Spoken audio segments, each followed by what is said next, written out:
A, a Sheila agradecendo. Bom dia a todos. Em primeiro lugar, eu peço desculpa porque eu acabei fazendo o link correndo e eu tô como Sheila, né? Eu ia mudar o nome, mas não deu tempo. E aí, para mudar o nome, eu preciso encerrar a reunião e começar tudo de novo, enfim, uma bagunça. Mas vamos lá, vamos como Sheila mesmo. Mas aqui quem está falando é a Grace. É uma doideira isso, mas enfim, essa jornada aqui do 100 é realmente uma loucura, né? E a gente está no capítulo 5, cura e integridade. Eu acho que eu consigo fazer uma parte, talvez, até a parte, deixa eu ver, tem até a 3, né? Sobre. Acho que talvez até a parte 3 ou 4. Mais garantido, vamos terminar a parte 3, eu acho, né? Então vamos lá. Introdução do capítulo 5, cura e integridade. E aí ele abre de um jeito que eu achei maravilhoso. Curar é fazer feliz. Né? Para quem aí é terapeuta, quem trabalha com essas coisas aí, as consteladoras de plantão, inclusive eu, né? Eu tenho formação em constelação familiar. Quem se interessa pela cura da alma, do espírito, enfim, né? Curar é fazer feliz. Eu te disse para pensar em quantas oportunidades tens tido para alegrar-te, quantas tens recusado. Isso é o mesmo que dizer que tens te recusado a curar-te. Olha, a luz que te pertence é a luz da alegria. A radiância não está associada com o pesar. A alegria suscita uma disposição integrada da vontade para compartilhá-la e promove o impulso natural da mente para responder como uma só.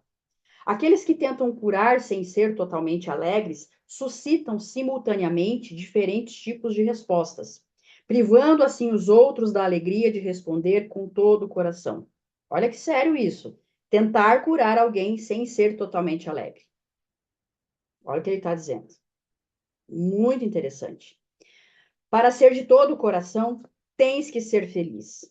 Se medo e amor não podem coexistir, se é impossível estar totalmente amedrontado e permanecer vivo, o único estado possível de forma total é o do amor.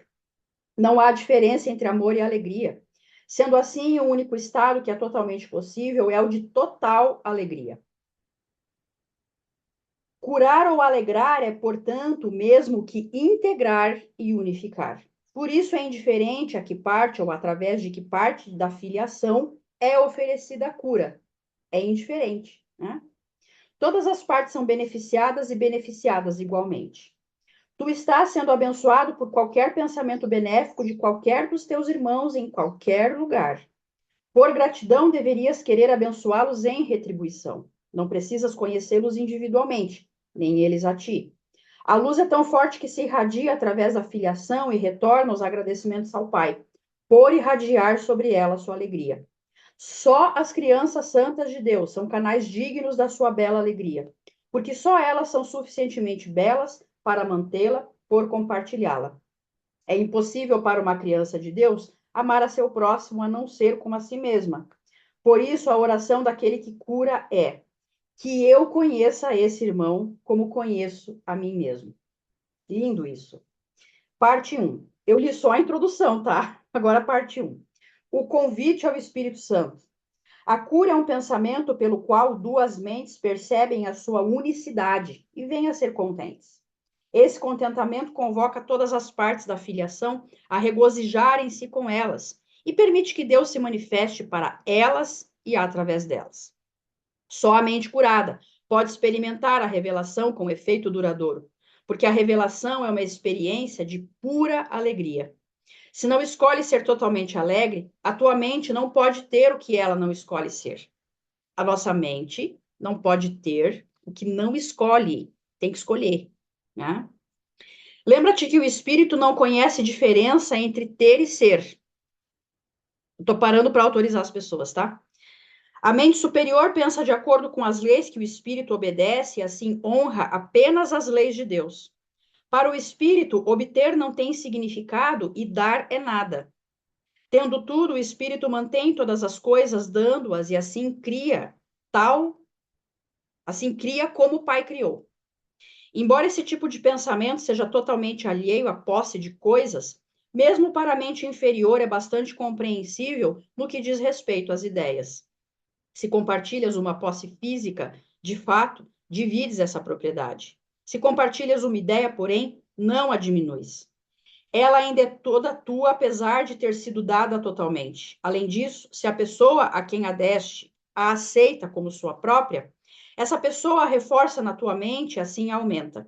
Se o conceito de que o mundo é de ideias, isso é aceitável para ti, toda a crença na falsa associação que o ego faz entre dar e perder desaparece. Vamos começar nosso processo de redespertar com apenas uns poucos conceitos simples.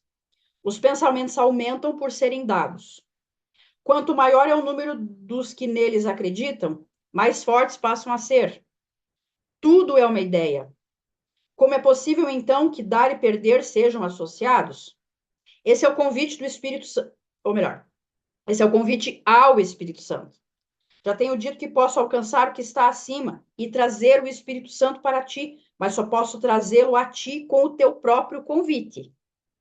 Só posso trazer o Espírito Santo a ti com o teu convite.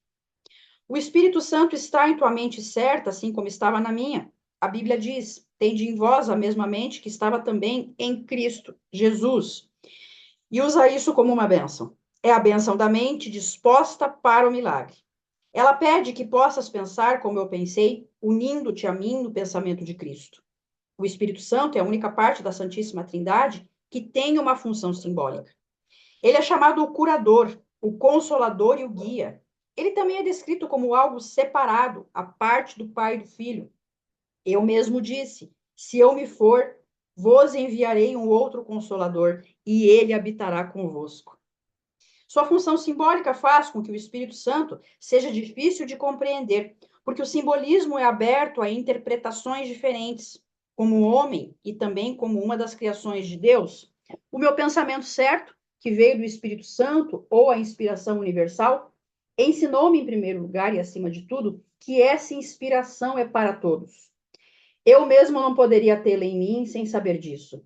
A palavra conhecer é apropriada nesse contexto porque o Espírito Santo está tão próximo do conhecimento que o traz à tona, ou melhor, permite que ele venha. Eu falei anteriormente da percepção superior ou verdadeira, que está tão próxima da verdade que o próximo deu, que o próprio, olha só, estou me complicando aqui. Eu falei anteriormente da percepção superior ou verdadeira, que está tão próxima da verdade que o próprio Deus pode fluir através da pequena brecha entre eles. O conhecimento está sempre pronto para fluir a toda parte, mas não pode se opor.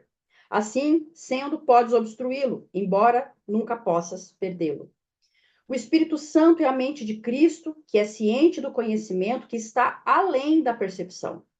Ele veio a ser com a separação, como uma proteção, ao mesmo tempo inspirando o princípio da expiação. Antes disso, não havia necessidade de cura, pois não havia ninguém sem consolo. A voz do Espírito Santo é o chamado para a expiação, ou a restauração da integridade da mente. Quando a expiação for completa e toda a filiação estiver curada, não haverá nenhum chamado para retornar. Mas o que Deus cria é eterno. O Espírito Santo vai permanecer com os filhos de Deus para abençoar suas criações e mantê-los na luz da alegria. Deus honrou mesmo as criações equivocadas de suas crianças, porque elas as tinham feito. Mas também abençoou suas crianças com um modo de pensar capaz de elevar as suas percepções a tal ponto que quase poderiam alcançá-lo de novo. O Espírito Santo é a mente da expiação. Ele representa um estado mental suficientemente próximo da mente disposta para o que é uno, que transferi-lo para ela é finalmente possível. A percepção não é o conhecimento, mas pode ser transferida para o conhecimento, ou atravessar ponte para ele. Talvez seja até mais útil usar aqui o significado literal da palavra transferida, ou seja, transportada, uma vez que o último passo é dado por Deus. O Espírito Santo, a inspiração compartilhada de toda a filiação, induz a um tipo de percepção no qual muitos elementos são iguais àqueles do próprio reino do céu. Primeiro, sua universalidade é perfeitamente clara e ninguém que a tenha alcançado poderia acreditar, nem por um instante, que compartilhá-la envolve qualquer coisa que não seja ganhar. Segundo, ela é incapaz de atacar e está, portanto, verdadeiramente aberta. Isso significa que, apesar de não engendrar conhecimento, não o obstrui de modo algum. Finalmente, indica o caminho para além da cura que ela traz e conduz a mente, além da sua própria integração, rumo aos caminhos da criação.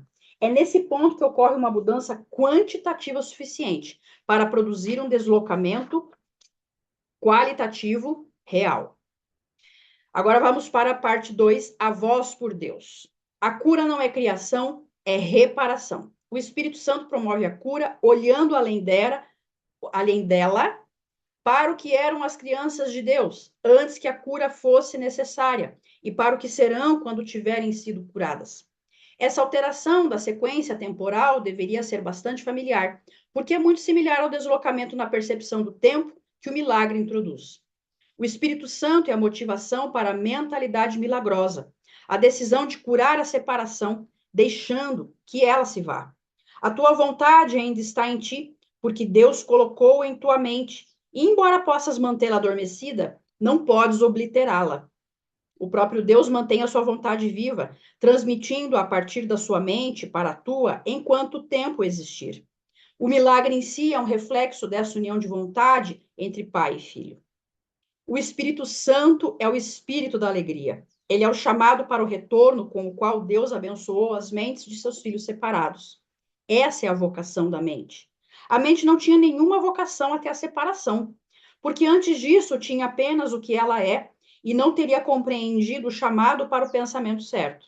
O Espírito Santo é a resposta de Deus à separação, o meio pelo qual a expiação cura até que toda a mente volte outra vez a criar. O princípio da expiação e a separação começaram ao mesmo tempo.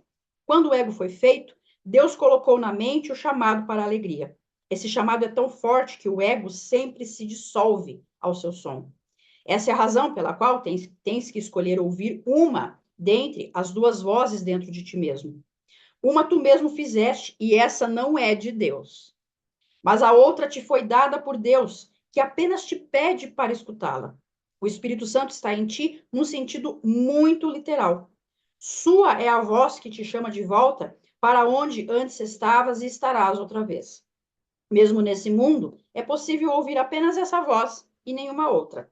É preciso esforço e muita disposição para aprender. É a lição final que eu aprendi. E os filhos de Deus são tão iguais como aprendizes quanto como filhos.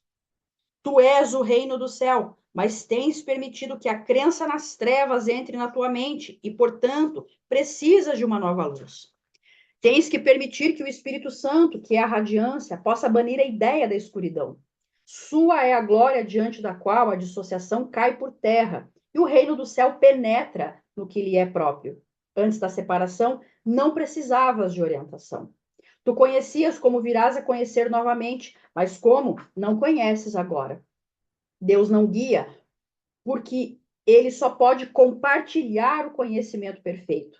A orientação é avaliativa, pois pressupõe que exista um caminho certo e também um caminho errado, um caminho a ser escolhido e outro a ser evitado. Ao escolher um, desistes do outro.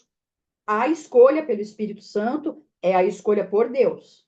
Deus não está em ti em um sentido literal. Tu és parte dele. Quando escolheste deixá-lo, ele te deu uma voz para falar por ele. Peraí, gente. Pois não podia mais compartilhar seu conhecimento contigo sem impedimento. A comunicação direta foi quebrada porque tinhas feito uma outra voz. Olha isso, gente. A comunicação direta foi quebrada porque tinhas feito uma outra voz. É a voz do ego, né? Do falso eu. O Espírito Santo te chama tanto para lembrar como para esquecer.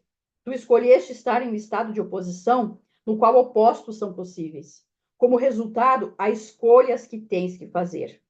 No estado de santidade, a vontade é livre, de forma que seu poder criativo é ilimitado e a escolha é sem significado. A liberdade de escolher é o mesmo poder que a liberdade de criar, mas sua aplicação é diferente. A escolha depende de uma mente dividida. O Espírito Santo é um modo de escolher. Deus não deixou suas crianças sem consolo, mesmo que elas tenham escolhido deixá-lo. Olha isso, gente. Deus não deixou suas crianças sem consolo, mesmo que elas tenham escolhido deixá-lo. Nós escolhemos deixá-lo. A voz que puseram em suas mentes não foi a voz pela vontade de Deus, em nome da qual fala o Espírito Santo. A voz do Espírito Santo não comanda, pois é incapaz de arrogância. Isso aqui tem que ficar claro. A voz do Espírito Santo é incapaz de arrogância. Dispensa comentários isso. Ela não exige, porque não busca controle. Não vence, porque não ataca. Simplesmente lembra. É capaz de compelir devido apenas ao que ela te relembra. Traz à tua mente o outro caminho, permanecendo quieta mesmo em meio ao tumulto que possas fazer. A voz por Deus é sempre quieta, porque fala de paz. A paz é mais forte do que a guerra, porque cura. A guerra é divisão, não soma. Ninguém ganha com a discórdia. Que aproveitará um homem ganhar o mundo inteiro se vier a perder a sua alma? Se escutas a voz errada, perdeste de vista a tua alma. Tu não podes perdê-la, mas podes não conhecê-la. Assim sendo, ela está perdida para ti, até que escolhas certo.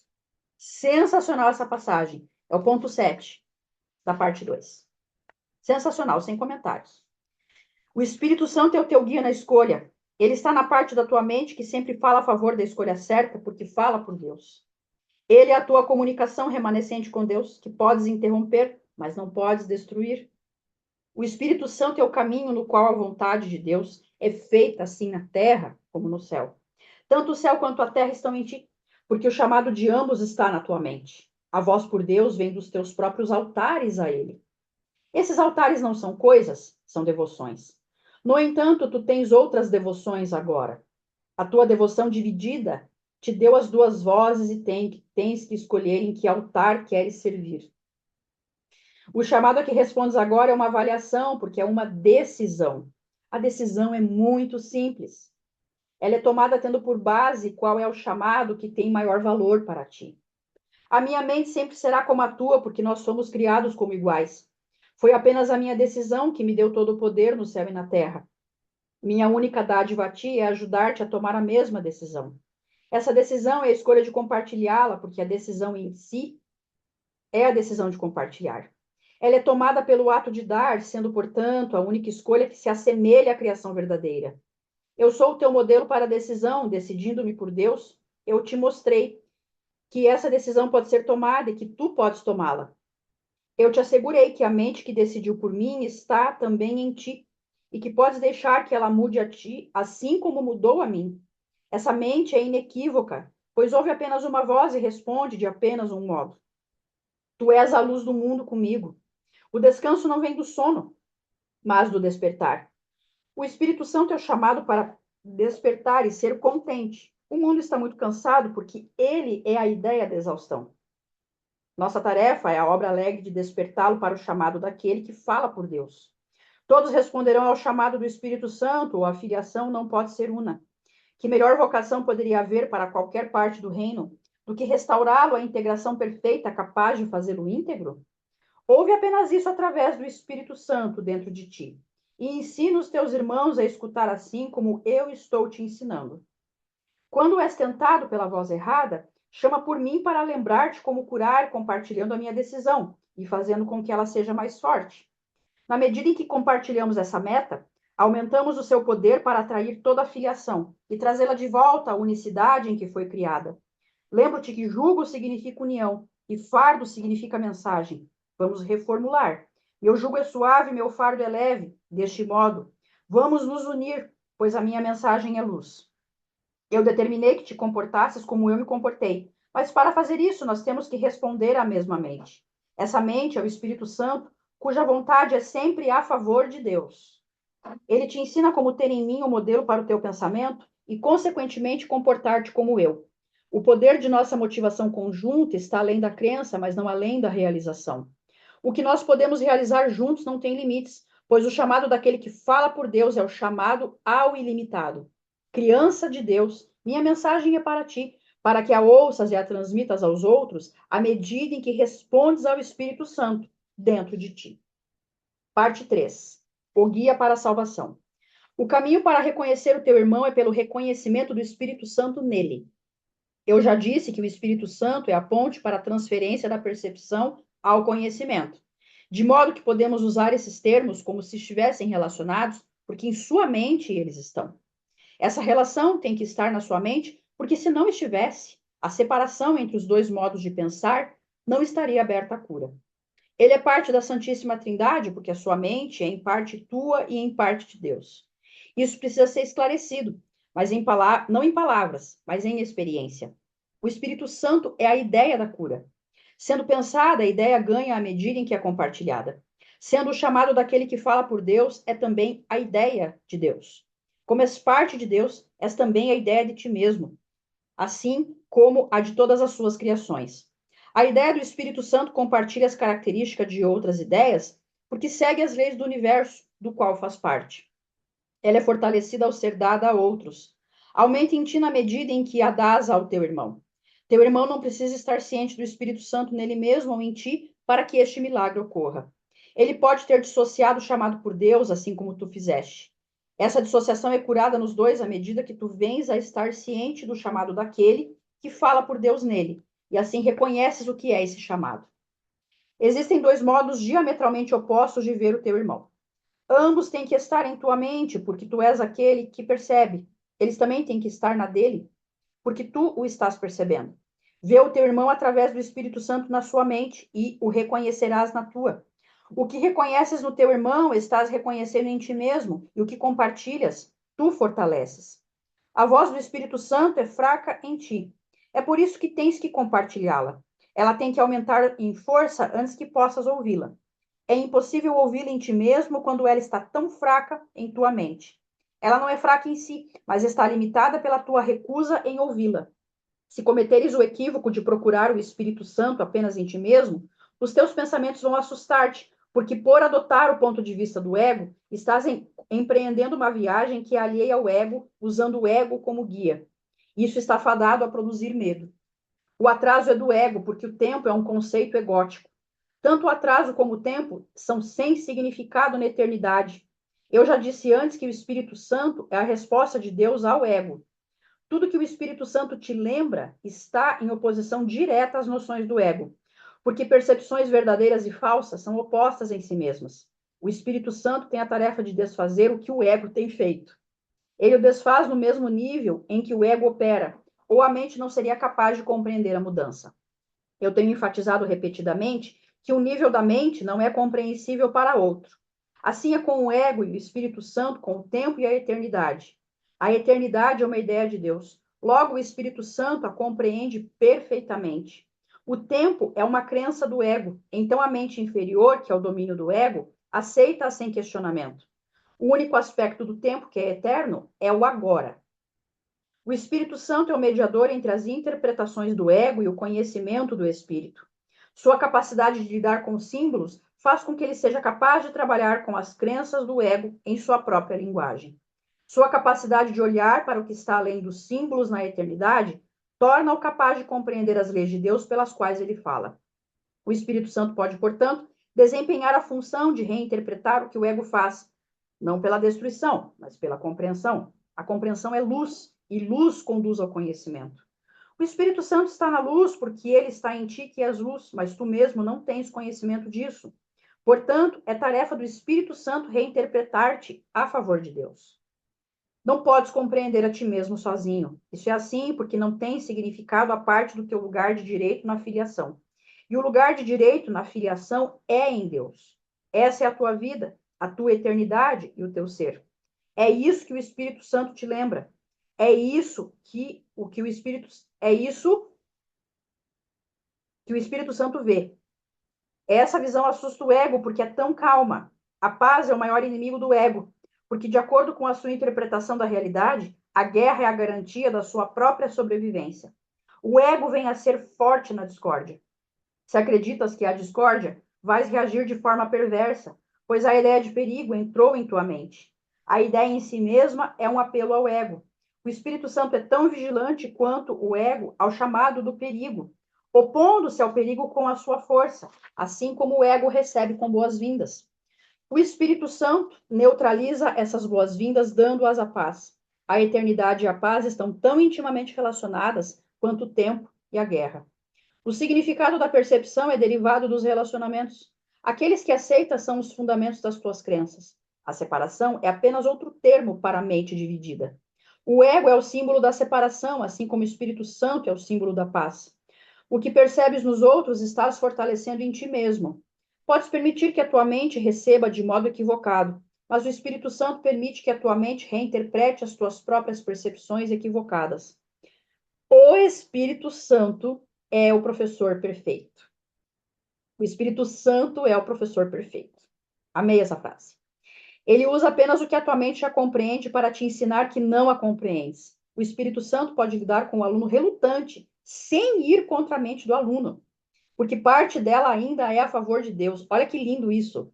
O Espírito Santo pode lidar com o aluno relutante, sem ir contra a mente do aluno, porque parte dela ainda é a favor de Deus. Aliás, eu acho. Bom, eu vou seguir aqui, depois eu falo, senão vai perder o fio da meada. Apesar das tentativas do ego de ocultar essa parte, ela ainda é muito mais forte do que o ego, embora o ego não a reconheça. O Espírito Santo a reconhece perfeitamente porque é a sua morada, o lugar na mente onde ele está em casa. Tu também estás em casa nesse lugar, pois é um lugar de paz e a paz é de Deus. Tu, que és parte de Deus, não estás em casa a não ser na sua paz. Se a paz é eterna, só estás em casa na eternidade. O ego fez o mundo como percebe, mas o Espírito Santo, que reinterpreta os feitos do ego, vê o mundo como um instrumento de ensino para trazer-te para casa. O Espírito Santo tem que perceber o tempo e reinterpretá-lo no que é intemporal.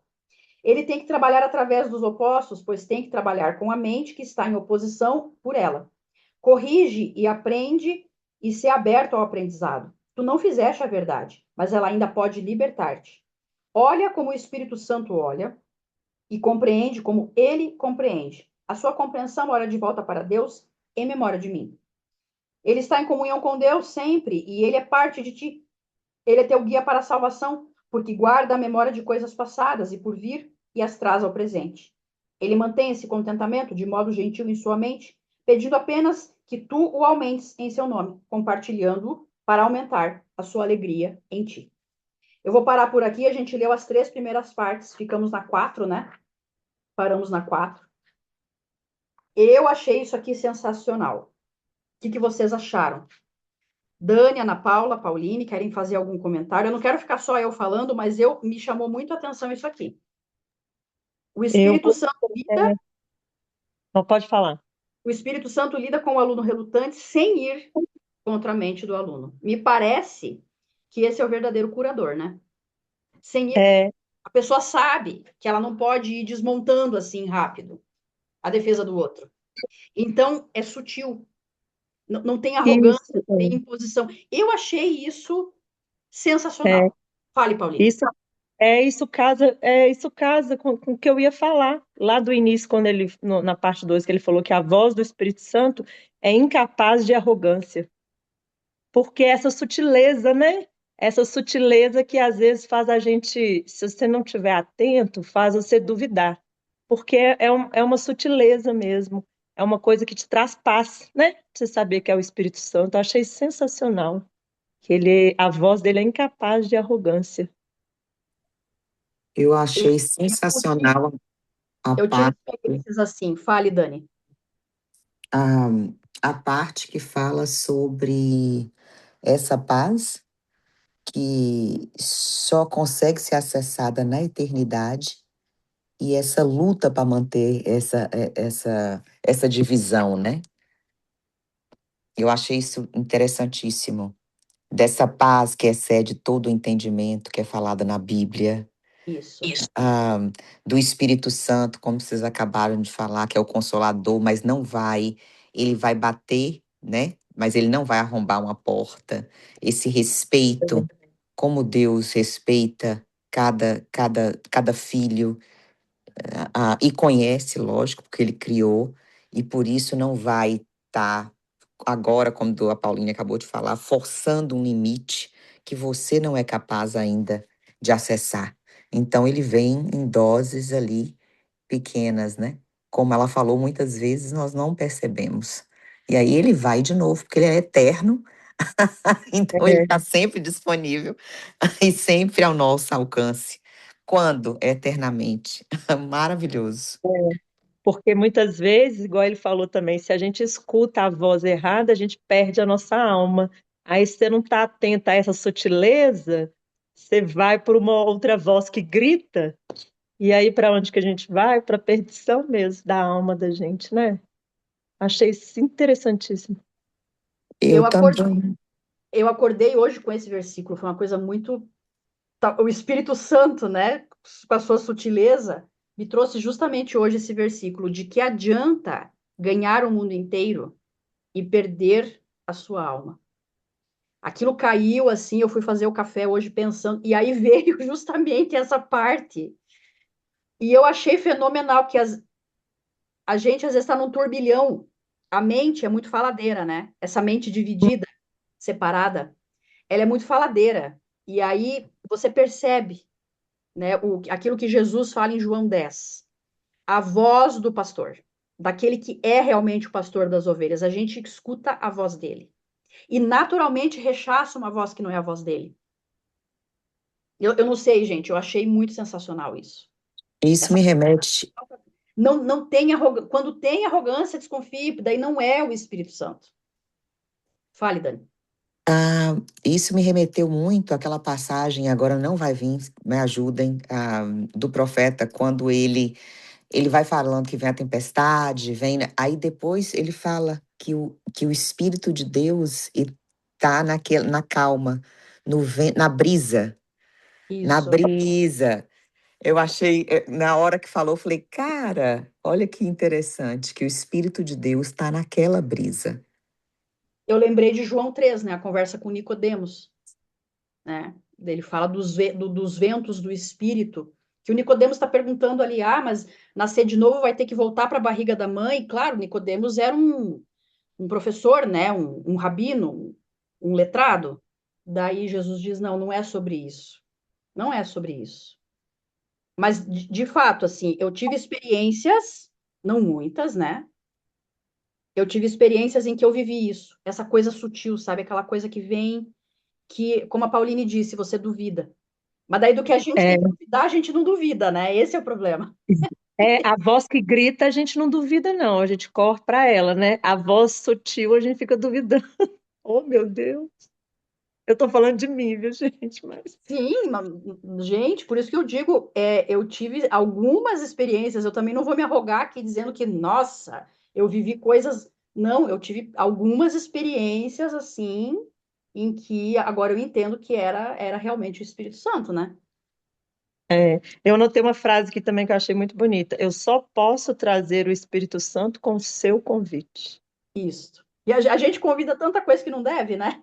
É, Convida coisa que não deve, mas a gente tem que se perdoar. Eu acho que é, grande estudo aqui é sobre perdão. Se perdoar, é, realmente, eu né? tô nessa fase aí, nessa volta, né? Então, às vezes, eu me pego julgadora também, mas eu tô nessa fase do auto-perdão e o livro está me ajudando bastante.